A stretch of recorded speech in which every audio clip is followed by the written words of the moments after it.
Hello, everybody. I think we just went live. Hey, how's it going? Hello, hello. Thanks, Vidar, for taking over the stage. So, welcome everybody. Probably not all those that registered are already in, but we'll have some minutes to take it easy and prepare for an intense session today. My name is Radu Tichu. I'm a co-founder of Grow Channel. And yeah, luckily enough, I know Vidar for 11 years already. Whoa, yeah, Oh, long yeah. time. Yeah, it happened in 2013 when we've organized the first Timișoara Startup Weekend event. It was the first time probably when we aligned in yeah, global type of event where we've benefited of the presence of foreign mentors, and we had yeah, kind of 80, 90, 100 participants events with Vidar delegated as the almighty facilitator of that event, trying to convince people to build startups. And of course, there were some startups that were built over the weekend of the event. And as in all this kind of startup weekends activities, the whole world concentrates in the final day on the pitching of the events. And in that weekend, I've seen for the first time, yeah, a quite professional approach to pitching, yeah, evangelized and exemplified by Vidar. And since then, over the 5 or 6 years of our activities with Grow Channel, we also we've seen pitches of all sorts, all kind of levels of energy, levels of power to convince the juries, actually the investors. And as a conclusion, there is a permanent need to help founders deliver much better pitches. No matter how good your startup idea is and how you have advanced with it, if you're not able to transmit it to your audience, whatever kind of audience you have, you're in a big trouble. Vidar, thank you for joining us, and Thank you for having me. please tell us a bit about you before entering in the real subject of today's event. Sure, sure. I hope not to spend too much time on talking about myself and boring the hell out of your viewers. I do have now what amounts to almost 30 years of professional experience, so it would take a whole bunch of time to go through it. But suffice to say, you can find much more information about me on the address vidaranderson.com than even my mother wants to know about me.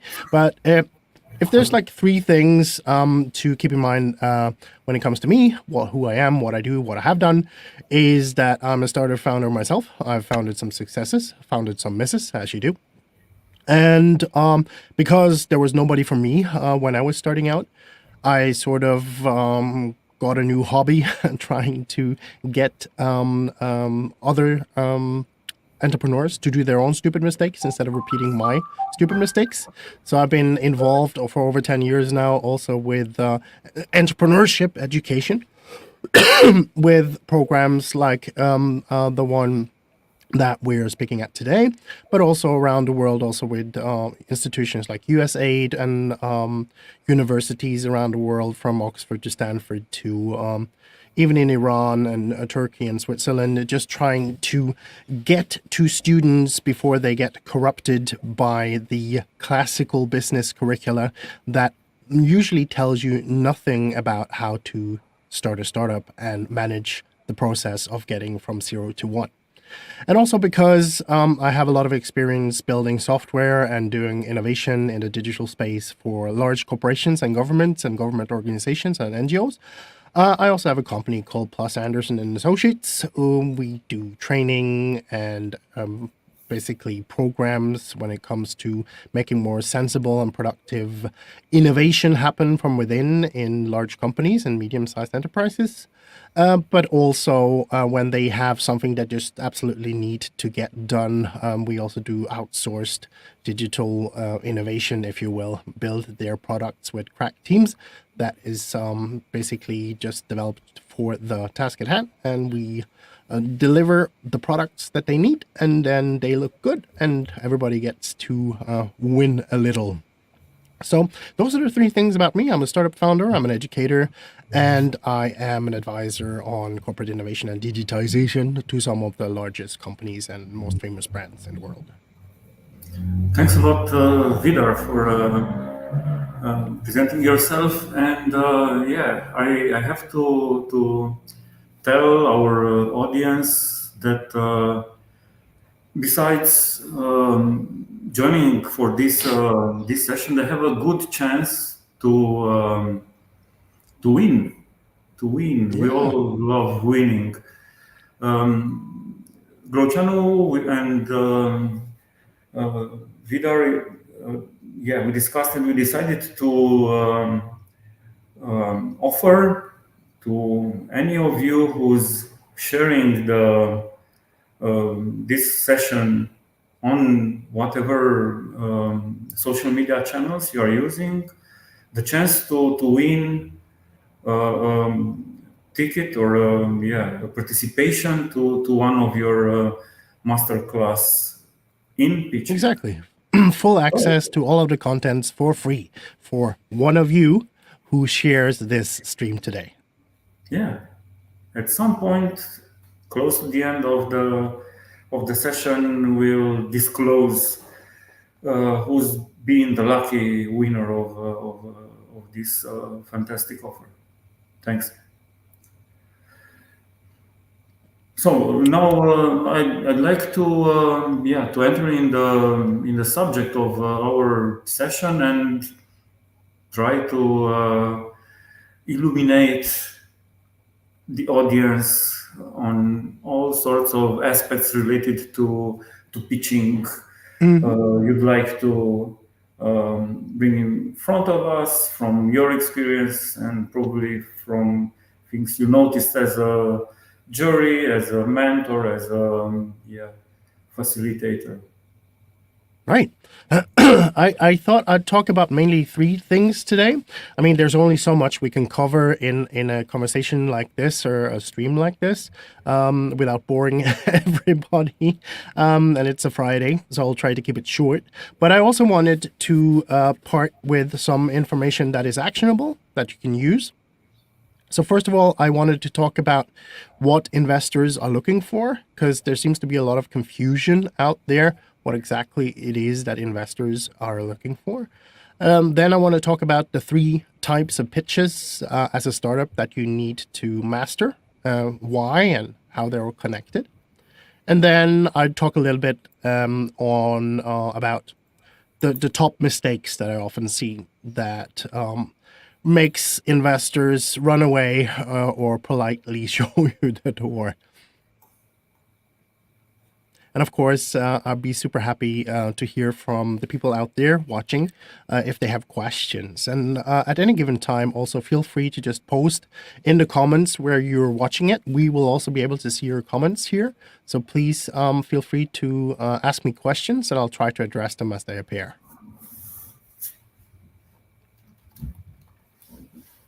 So maybe I should just kick it off with talking a little bit like why we're pitching. Obviously, we're pitching normally. In this case, what I'm talking about, we're pitching to raise money. We're pitching to convince someone to give us money so we can keep on building what we dream that one day will become a very successful and interesting company. Right now, it might not look much. Right now, maybe the only thing we have is a very strong vision, maybe even a very strong team, but we need some money to make it happen. It's quite possible that you have a business model that is it's only possible to build with having capital. For instance, a model that springs to mind would be Facebook. It was very hard for Facebook to start monetizing day one. It was very hard to monetize, for instance, if you remember back in the day with Google. Google did not have advertisement for the longest time. That is to say, not necessarily much revenue in the first days. So what I'm talking about today is how to raise, or what investors in startups are looking for first and foremost. So you can use this heuristic or mnemonic, if you will. It's TTT, the three T's basically. Of course, I'm trying to encapsulate it and compress it as much as possible. There also may be looking for other things, but if we would sum it up in only three things, it would be TTT. The first thing they're looking for is team. Most investors worth their salt will tell you they're not investing in business ideas, they're investing in people, they're investing in the team. Why? Well, they see time and time again that what you come in with as an idea is going to have a brutal run-in with reality, aka the market, and you need to change. And depending on what the makeup of your team is, you will not or be able to successfully react to that change. So first and foremost, they're looking for a team that is capable, that has the skill set at hand, not also having too many founders with equity. So like the sweet spot, the super classical one is 2 to 3 founders. You have a hacker, hustler, developer, and a marketer, any variation of that. Although you don't necessarily need to have that, I can also assure you that it's easier to teach a engineer and developer how to understand business than it is to tell a business or to make a business person code well. So don't let it scare you if you're an engineer or if you're a developer, to start without a business person on your team. Now, that said, so team is the most important thing that you're looking for. And then you have the holy grail of all startups, which is traction. Traction is the next T. What does traction mean? That is a sign in numbers and facts and figures that shows that you're progressing rapidly over time in important aspects, important metrics and KPIs for your business model. For instance, if you're doing a social app in business to consumer space or like a consumer space, then you probably need to show that you have some kind of exponential growth. And not only exponential growth, you probably also need to show that you have some engagement once you have acquired, that you keep acquired a user, that you can actually keep them engaged, that people keep coming back and using your app, not just downloading it once and forgetting about it.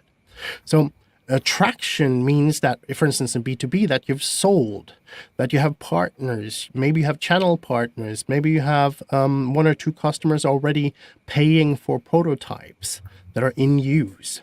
It shows that you can sell. So traction is basically also an indication that what you're doing is resonating in the market because it's going up and to the right. There's a hockey stick progression, if you will. Something is happening, something is moving, you're not standing still, and the markets are responding well to your solutions. Now, the third thing is treasure.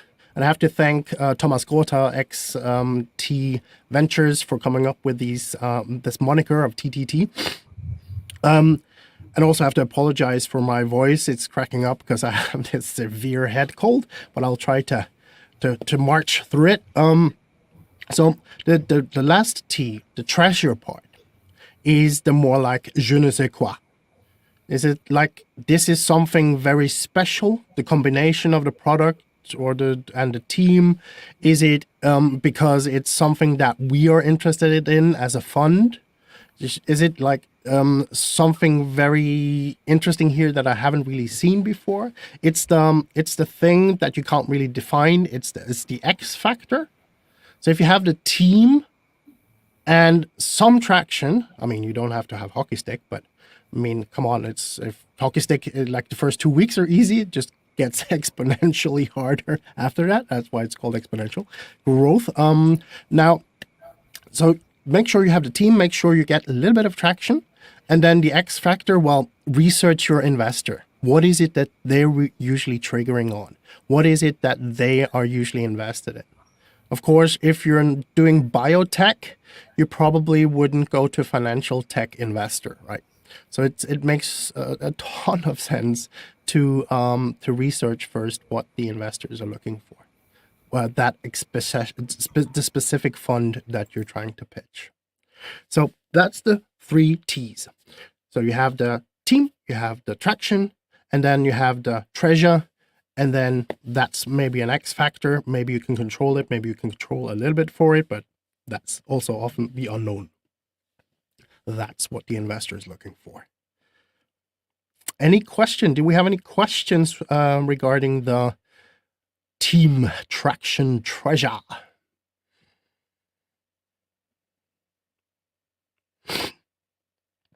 If we don't have any questions, with regards to that one, I think maybe I'll move on to actually talk a little bit about the 3 pitches.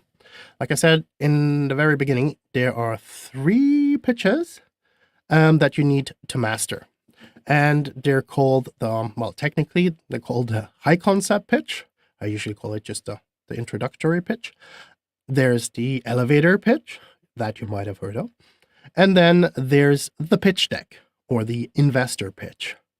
Now, the high concept pitch, you can overcomplicate it. You can make it sophisticated. You can make it almost too clever.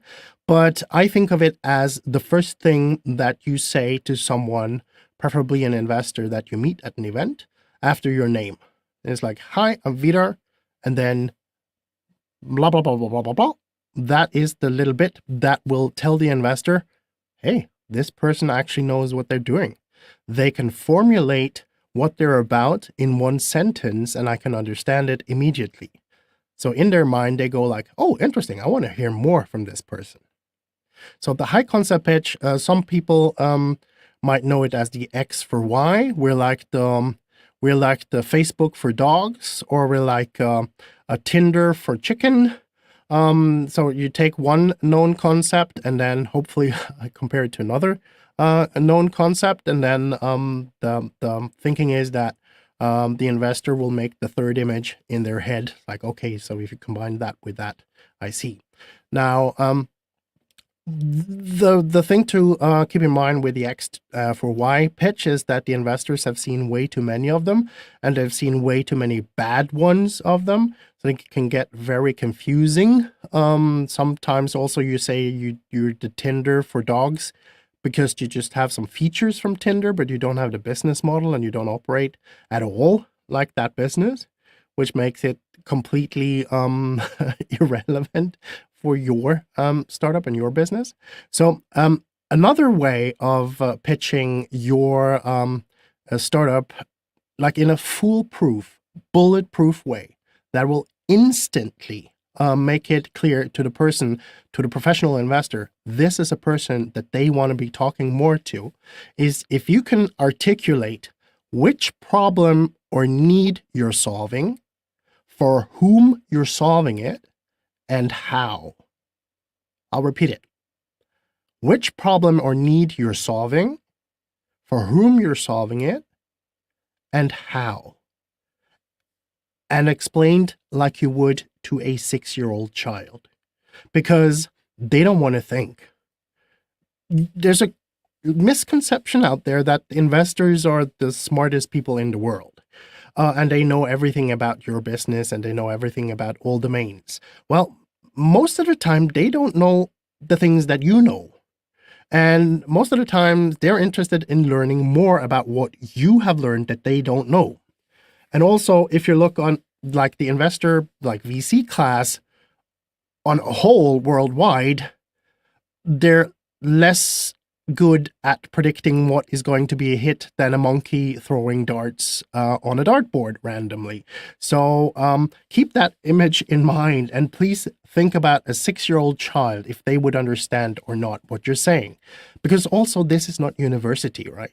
You're not going to get added bonuses and a better note or better funding if you're complicated. People are just going to go like, oh, there's Peter over there. Bye-bye. Nice talking to you. Because they don't want to think. And it's much easier to talk to someone who makes me understand straight away. So the first thing we say is, hi, I'm Vidar Anderson. I'm telling which problem or need I'm solving in the world, how I'm solving it, and for whom. Boom. That's right there is like a foolproof way of getting you inside the virtual door at an investor, because they will say, that is interesting. Tell me more. Now, what is it that we tell more? What's the part that comes after the introduction or the high concept pitch? That's the elevator pitch. Now, you might have heard about the elevator pitch. I don't know if it's apocryphal or if it's a real story, but it usually told that it was on the Wall Street when people in the finance sector would like to propose something new or have a deal with their management, with their boss. They could get into the elevator with the boss, and then they had to get out before they went to the management level. And then that meant they had like 30 to 60 minutes to pitch, that is to say, throw ideas at this person. So take it for what it will, but that's the idea of the elevator pitch. You have about 30 to 60 seconds before people are thinking about what they're eating for dinner, who they're seeing next, if they're going sailing on the weekend, and so on and so forth. And of course, also 30 to 60 seconds about talking about yourself before it starts to get weird, like a long monologue that nobody wants to listen to. So in these 30 to 60, let's say 60 seconds max, minimum, a maximum of a minute, you need to hit on 4 magic ingredients. And the 4 magic ingredients are, that is your team. We already talked about it. The traction, we already talked about that too. And then your product and social proof. So traction should be easy. It's the facts and figures that is showing that there's momentum behind what you're doing.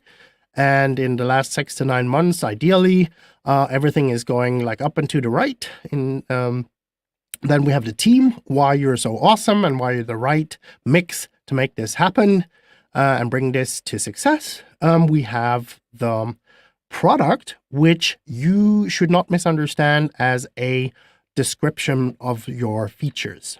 Think again about the 6-year-old child that is standing in front of you, and then you need to take it up to like 10,000 feet, bird's eye view.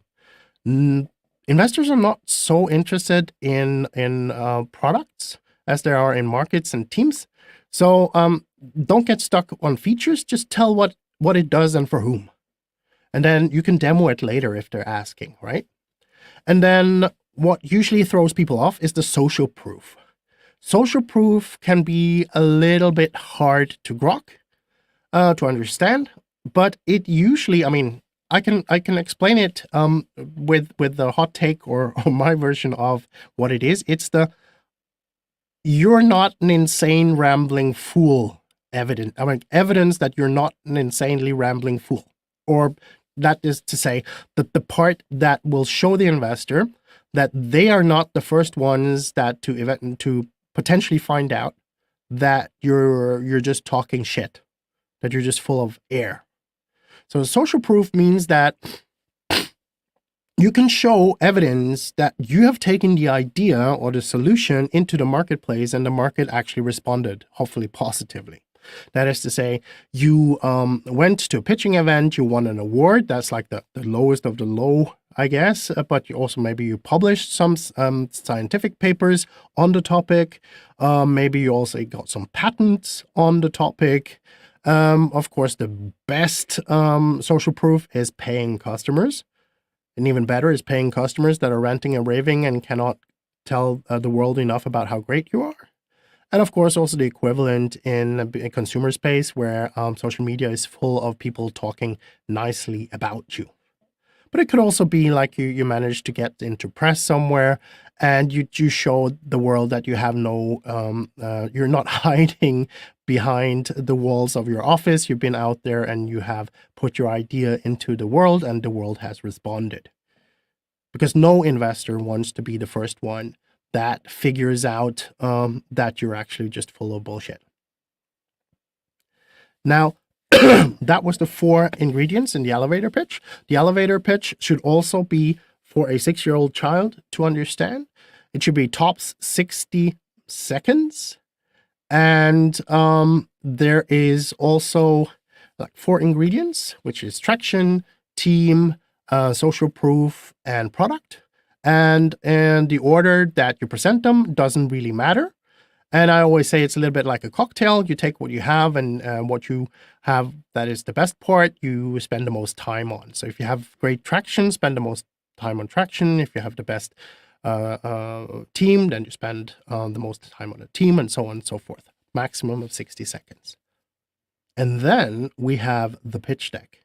Because usually what happens, the normal sort of process here is that you'll introduce yourself and they'll say, interesting, tell me more about this. And then you tell them more after a high concept pitch with the elevator pitch.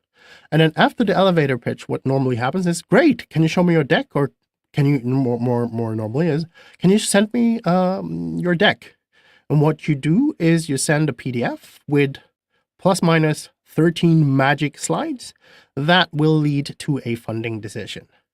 Now, after you've sent the pitch deck to the investor, which you of course do immediately after you've talked to the investor, reminding them of your conversation, and in the email you write your high concept pitch and you write your elevator pitch, and then you attach the PDF, and no exotic weird formats, PDF with your pitch deck in it.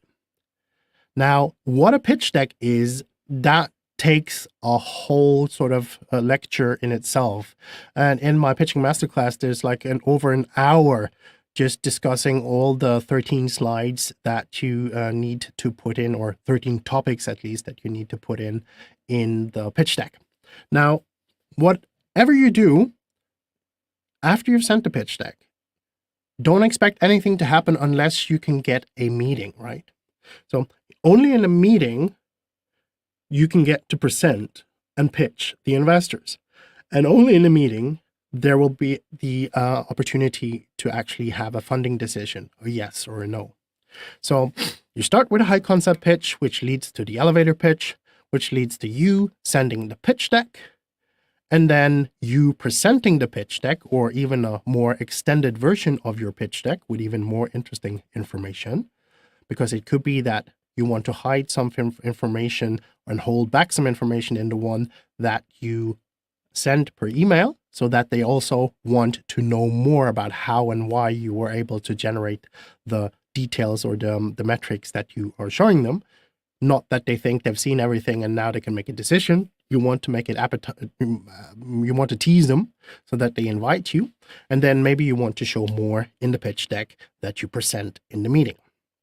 So those are the 3 pitches that you need to master, and what goes into them and why.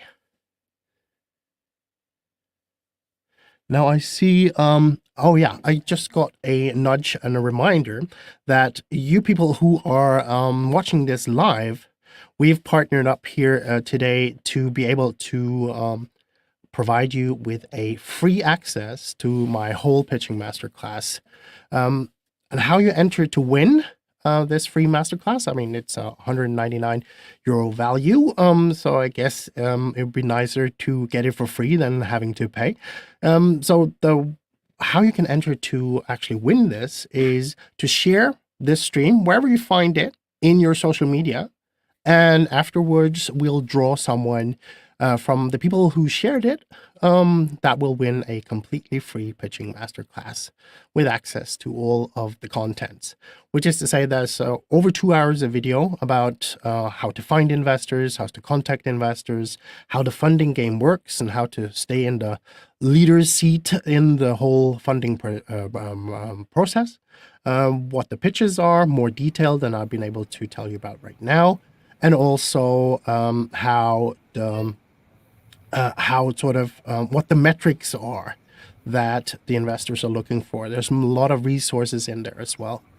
And then there's a 370 slide PDF that you can also download. So if you want all of that for free, then you have to share to enter. Share this stream that you're watching now on the channel or the platform, the social media that you're watching it on, and you'll automatically be drawn to enter.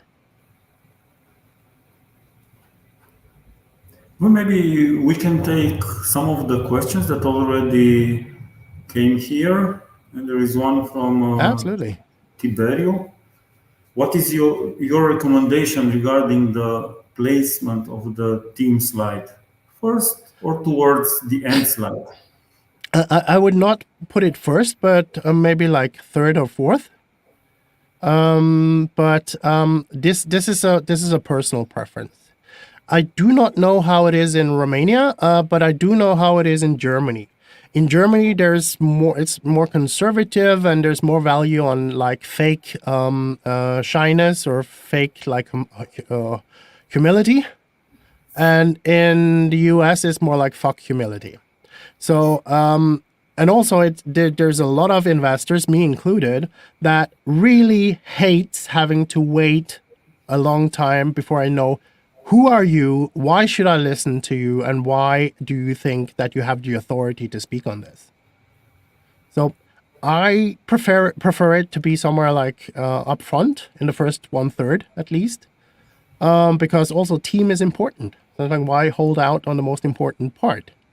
And I know a lot of American and Western, more like English, French investors really want to see the team up front. But it probably makes sense to also look at the culture you're in, because like I said, in Germany, I usually also advise people you can do it in front. That's my preference, and some other people's preferences that invest. But in Germany, it's also considered just fine to put it like almost second to last, which I think is nonsense, but there's tradition for it. Good. There is another question also from Tiberio. Mm-hmm. Are you explaining startups the difference between a speak deck and a read deck in terms of design, content? Absolutely. I advocate no difference at all between a read deck and a present deck, because nobody reads them anyways. I mean, also there's two more paragraphs of text is not going to convince the investor to invest either. So what I do advise startups is that there are 3 different types of pitches, not the ones I already talked about, but 3 different types of pitch decks or performance pitches. That is to say, you have one pitch deck that you want to send before you get to present. And like I mentioned, you might want to leave out valuation in that one.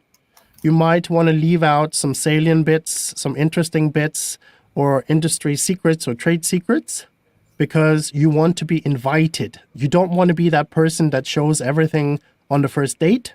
You want to leave some teasers in there, so there's more reason for them to invite you. And also, you don't want to be excluded because you already talked about valuation, and maybe that valuation was something that you need to talk your way up to. and you didn't have the chance. Now, then there's the pitch deck that you bring on premise in the meeting you have for the decision or funding decision meeting with investors. That one would probably also include 5 million backup slides, including backups of your product presentations and screenshots and God knows what. It's like you have all eventualities, all questions covered in advance, and 100,000 more. So there's going to be a whole bunch of more there, and also more information about what you've learned, which channels you're utilizing, what that works the best, so on and so forth, like trade secrets, stuff that like goes into your secret sauce and your success so far. And then there's the third part, the third one, which is for public presentation, where there's any kind of award or event or scoring with Vox Populi. That is to say, if normal people are, or let's call it like a popular pitch, whereas the general population and non-investors are going to have very different criterias for judging you. Which I also advise startups to do participate in these kinds of events, but never ever mistake them for pitching investors. Because how you win the investors is not how you win the popular homecoming queen contest of having the best pitch. Now, that said, where else are you going to get the training, right? It's great to get the training with those kinds of events for public speaking, getting nasty questions and responding positively to them. So by all means do it. Just know that you probably need to have a different kind of pitch, which is more product solution focused, and is more of a sympathetic and known, how can I put it? Two steps back, the popular pitches are more biased towards what we already know and can understand. And the investor pitch is more biased to this could be the future and it's unknown and we'll find out. Just to make it more abstract. So yes, there's definitely at least 3 types of pitches. The one you send, the one you present the investor, and then also the one you present at popular vote events. Yeah, I cannot restrain from bringing in a question from my side. And it refers to the probable situation when you will be refused or will not get the investment proposal from the guys you are pitching to. Mm-hmm. Is it advisable to ask them for feedback on the pitch deck you have delivered? Mm-hmm. So let me understand it. Let me see if I understand it correctly. So if you're not getting an investment and then asking investors, why didn't we get an investment? You can do it as a matter of courtesy, but do not expect a honest, knowledgeable result. They lie. Investors lie. Big surprise. They lie their teeth off because they're nice and polite people and they don't want to upset you. And also, sometimes they're just idiots. They don't even know what you could do and what this will be. It's just that they had to come up with some reason why they didn't like you or the thing that you're doing or the day that they were grumpy and hungry and God knows what. So anything that they're going to tell you after the fact that isn't a no, you can ignore. So it's like, yes or no. So it's like, no, okay, I understand. I'm moving on. Yes, I can understand. Okay, how do we move to discussing a term sheet evaluation, right?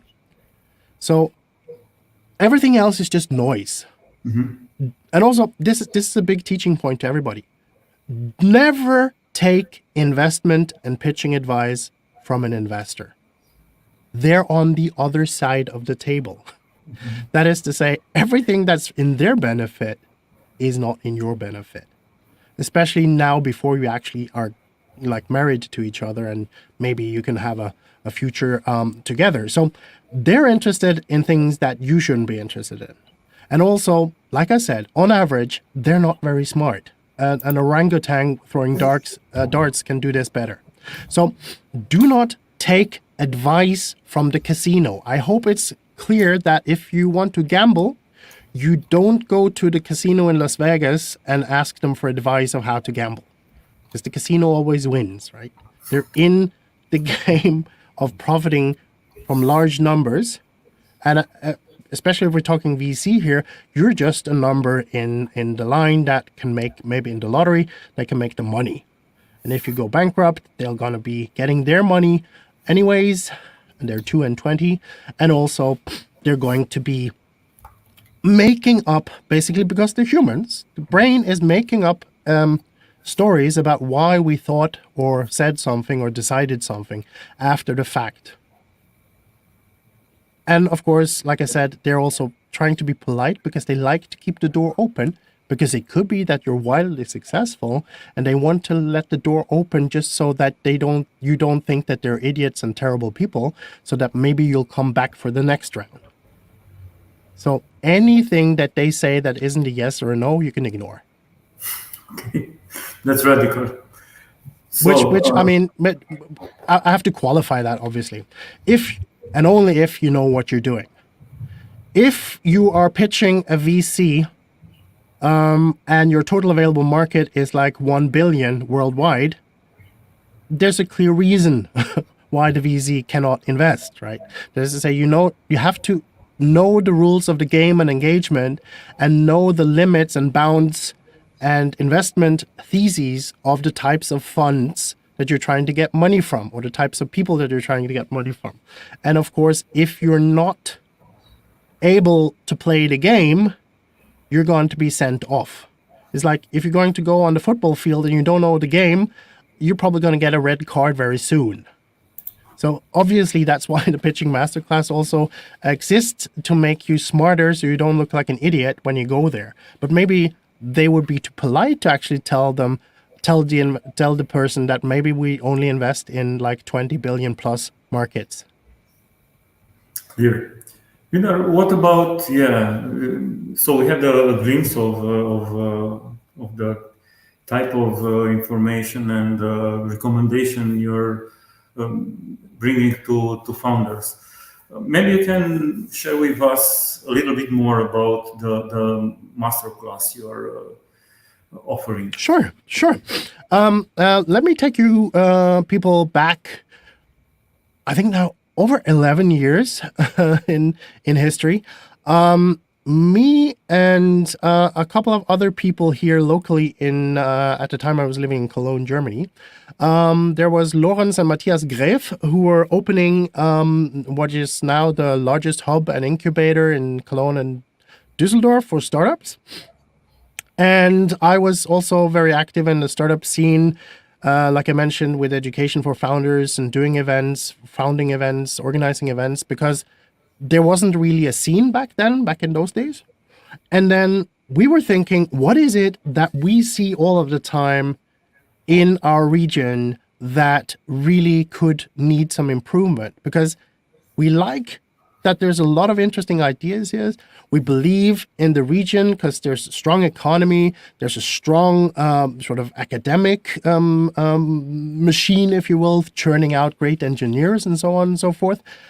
But every time we heard founders talking about their ideas, it was really hard to understand what they were doing and why they were raising money, or if they were raising money, and so on and so forth. So back in the day, Lorenz and Matthias thought, well, we're opening this space now, this stage, if you will. We have a big network. We can invite people. We can invite the public. We can invite other founders, investors, press, whatever.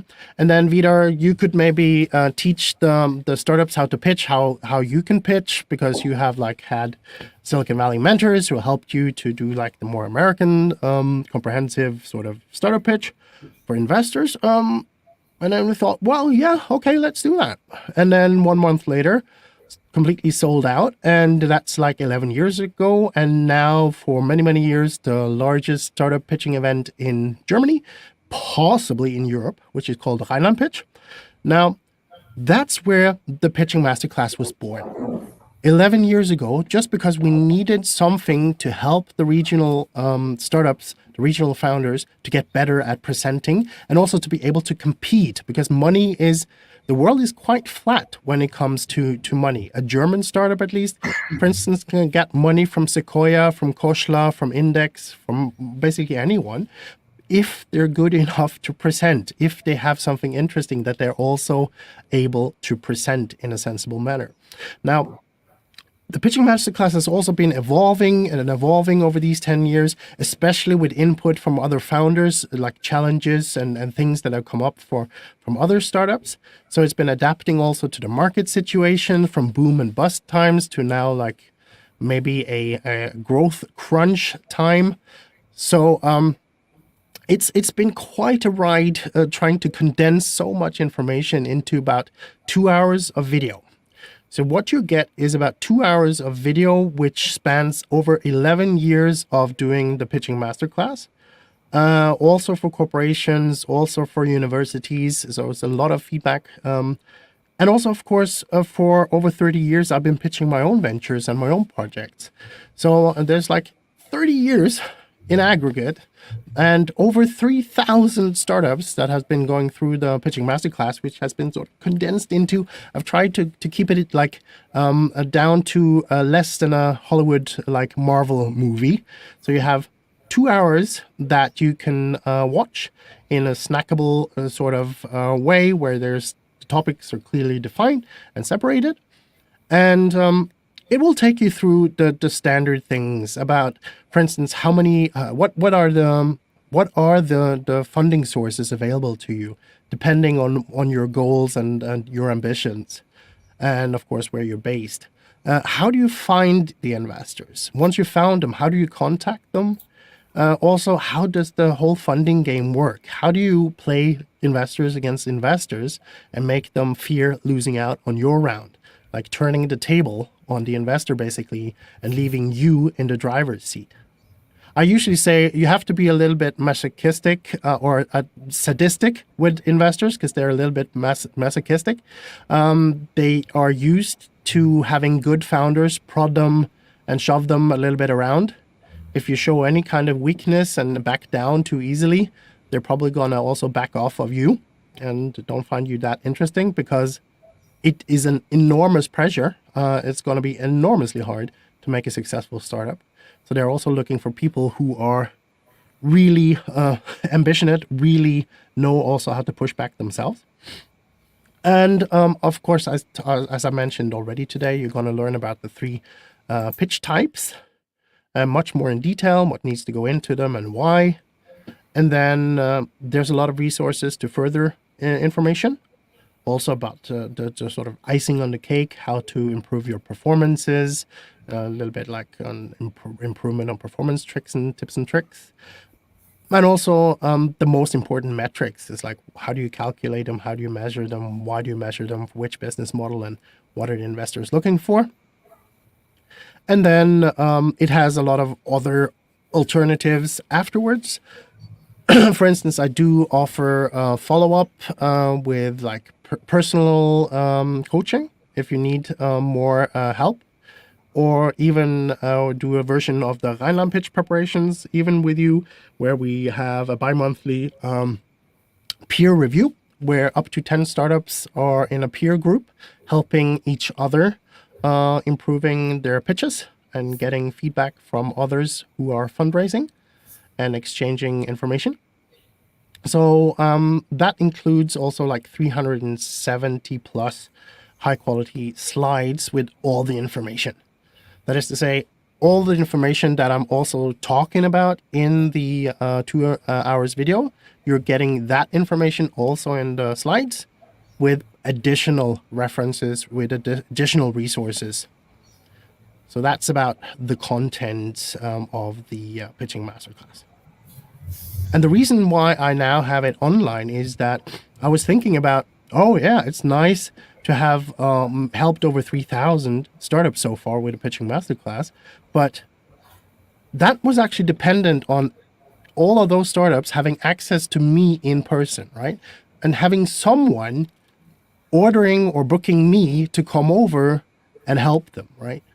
Wouldn't it be much more sensible to have it digitally available for any founder anywhere at any time? And it was like, yeah, of course, why not? So that's why it's now online, and hopefully we can get to 100,000 startups over time. Yeah, thanks a lot, Vidar. I think that it's quite interesting that you're not only offering the packed masterclass, but I really appreciate this uh, kind of follow up that can bring the startups in a peer learning and acting group. There are several, a couple of new questions. I think that we still have Great. some minutes to go. Tiberius, Absolutely. he's really productive and curious Cool. about learning from you. How much are you including public speaking training methodology within the pitching and presenting training? A homeopathic amount. Okay, so no more details needed, I think. Or? So I'd like to qualify that. I mean, I'm quite polemic usually because it brings the point across much faster and harder. But no amount of public speaking can help you if the rest is shit. So if you don't have traction, if you don't know how to describe what you're doing in a way people can understand. It's nice to be able to do a TED talk, but it's going to be the equivalent of that TED talk that is full of nonsense, right? There's this talk who made something look like a TED talk. It sounds like a TED talk. It looks like a TED talk, but there's absolutely zero contents. So what I do, which makes it unique, is I